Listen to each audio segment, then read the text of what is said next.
isaorana ny Andriamanitra fa noho ny famoram-panahiny dia vita rakim-pisoamantsara ity amboarakira voalohany ity izay atolotry ny antsan'ny radio teny fiainana ho anao. Mitaona antsika hibebaka isan'andro Jesosy hitombony ny finoantsika azy ka andraisantsika ny fahadiovany hamonoana ny tenany ota ho fiainam-baovao mba ho velona ho azy tokoa isika. Ho voatolotra ho azy tokoa ny fiainantsika rehetra ka ho tanteraka amintsika ny sitrapon'Andriamanitra hiainantsika ny faharipony. Misaotra anao zahay nandray anjara tamin'ny fividianana ity rakikira ity. Raisinay ho fiarah-miasa avy aminao izany.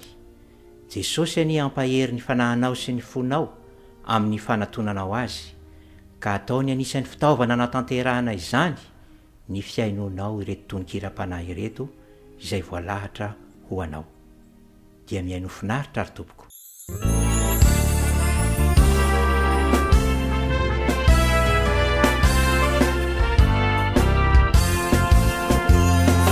Nahitra manao ny raitsy tony antsosy naniraka itoriko ny teninao lay teny fiainana mahoreny izao rehetra izao ny teninao